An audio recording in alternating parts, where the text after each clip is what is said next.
bring you this 2025 legislative update with Keith Kennedy from AgriMind. Keith Kennedy, good morning.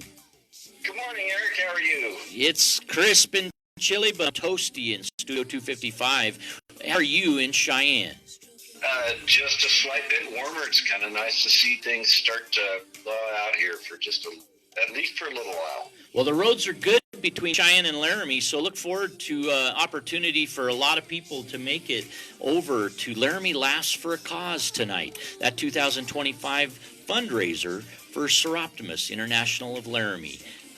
Mary Ellen DePetrillo, tonight's comedian. Look forward to seeing you there, Mr. Kennedy. And we're looking forward to it as well. Look forward to that. And 10 o'clock, the legislators resume. What are they working and tackling today? Well, in the Senate, they're working on one of the bills on second reading is the Homeschool Freedom Act, and what that does is takes away the requirement for strictly homeschool folks to report about their curriculum to the state superintendent of public instruction.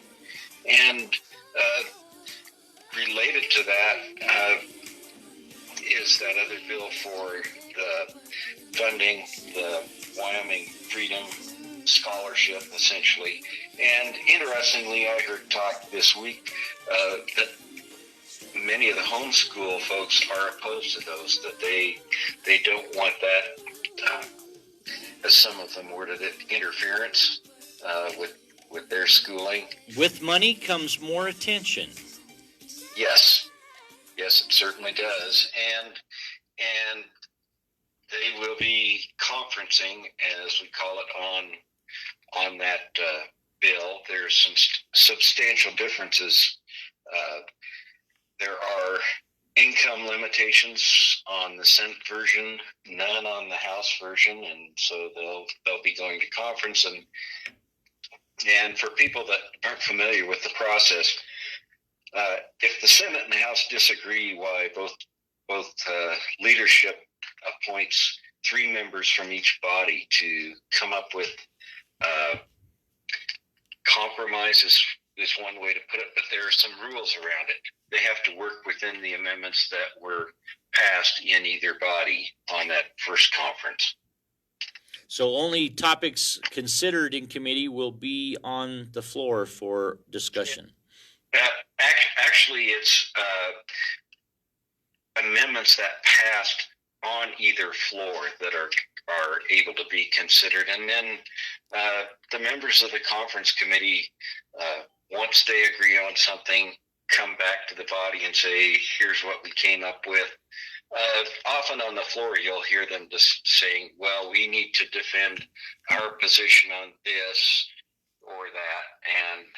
And so they do end up with a compromise, and sometimes they don't. And there may be a second conference appointed, and that conference has a lot more freedom as to what they can do with the bill to try and get both bodies on board with it. Beyond education, tell us about taxation. Well, on Wednesday, the House worked on Senate File 69, and they spent 5 hours and dealt with 21 amendments, I believe. There's some substantial differences between the House and the Senate. The Senate had a straight 50% cut in the assessed value of residential properties with no backfill to cities and counties. And the House position was a 50% cut the first 2 years, and then following that, 25% until another legislature might change that. And there was $100 million of, as they term it, backfill money that would go back to cities and counties. What's Governor Gordon's office participation been thus far in this topic? I don't know that there has been a lot although the executive branch has participated in committee hearings, the Revenue Department, and they really they don't advocate a position as much as just inform committees what the outcome would be of a given policy. How much money will this let taxpayers keep? How much short will we be for funding certain, going back to the general fund or to the school fund? And that's true of most state agencies. They're usually pretty circumspect about, they answer questions and tell committees what they believe the outcome will be of a certain policy rather than necessarily advocate for one. Well, that property tax matter has been widely discussed across. I think there were no less than 8 initiatives last spring, and one was under petition to try to get it on the ballot.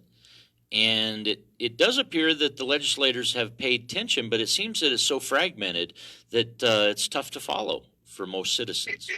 It is tough, and I think they will actually appoint a single conference committee to essentially come down to one bill on residential property tax.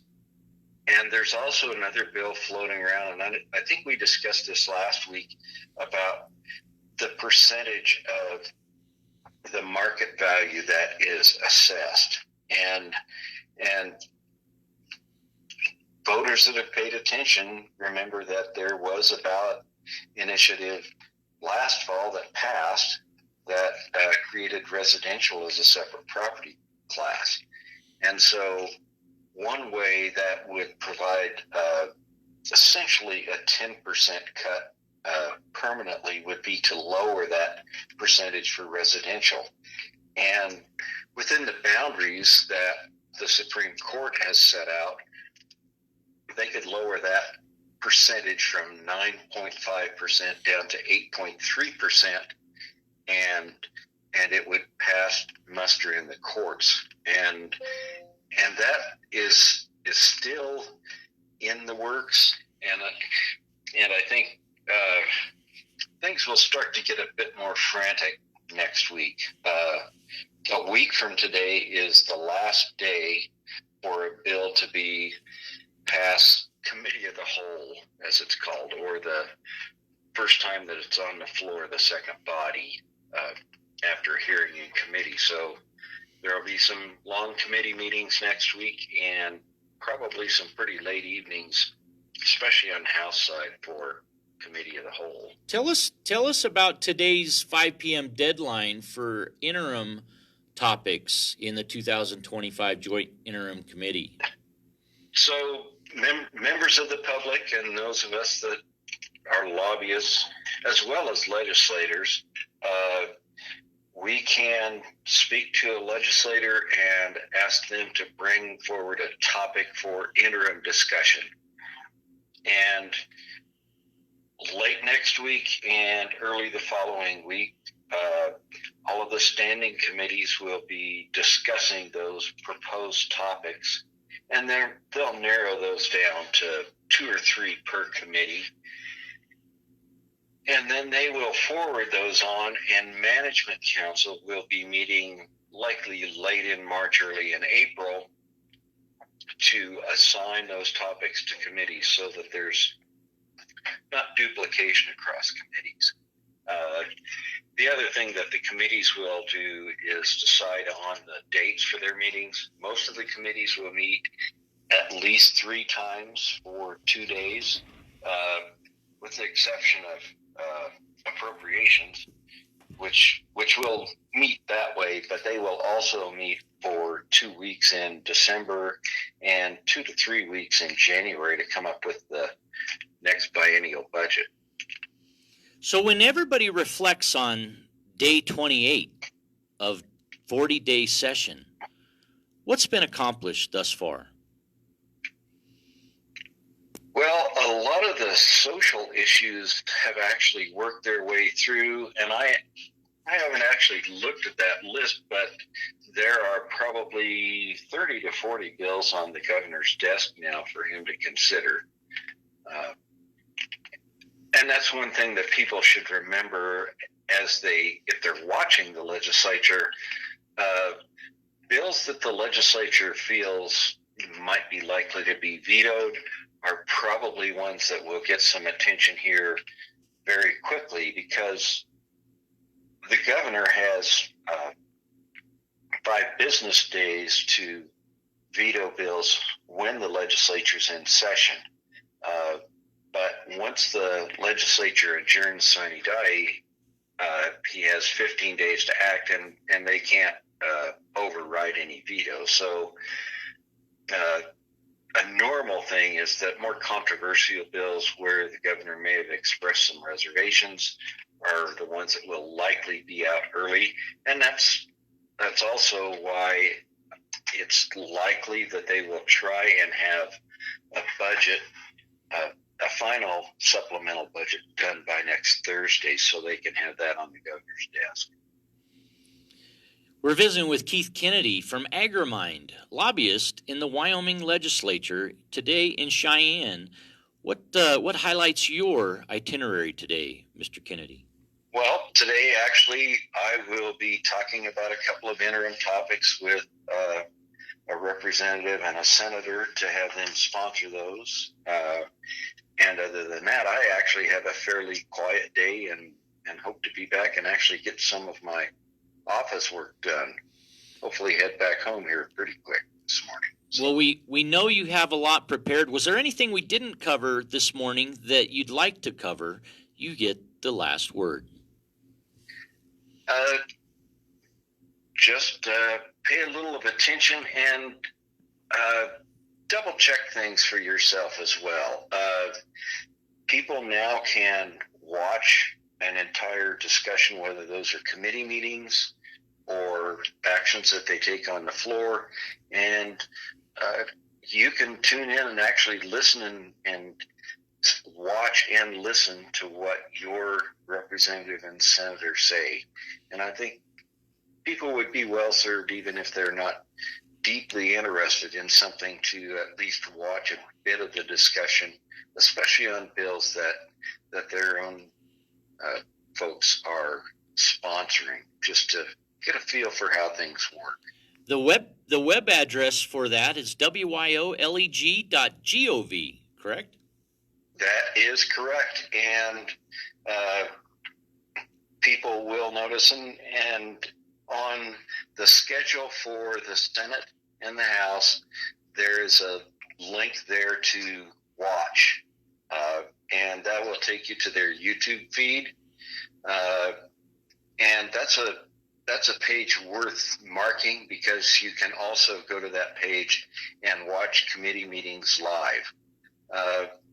And if you're following a certain bill that's in committee, if you want to testify, you can ask to testify by 5 p.m. the evening before, and they will take your testimony on Zoom, especially on some of the more controversial bills.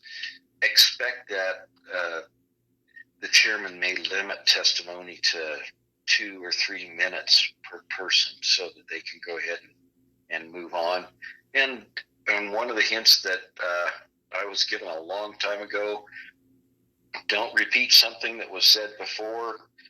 If you have any new or different thoughts, express those, and always make certain that you say either support the bill, or we oppose the bill, or we like this the way it is, but if these things change, we oppose it. Very good advice. Thank you for your wisdoms and sharing with our audience here at the Talk Shop. Any visit next week on the horizon for us? Yeah, I will try and catch up on Friday. We don't know what'll be up, other than I know there won't be committee meetings that morning. And it's also pretty likely that they'll have a early start, so we may try and do this a bit earlier. We appreciate your time, Keith Kennedy from AgriMind, on today's 2025 Wyoming Legislative Update. From Cheyenne, Keith Kennedy. From here in Laramie, I'm Eric Henderson, and this is The Talk Shop in Studio 255, the Laramie Plains Civic Center, brought to you in part by Chano's Village. Chano's Village, the Benton Rusty in historic downtown Laramie, and Range Community Insurance.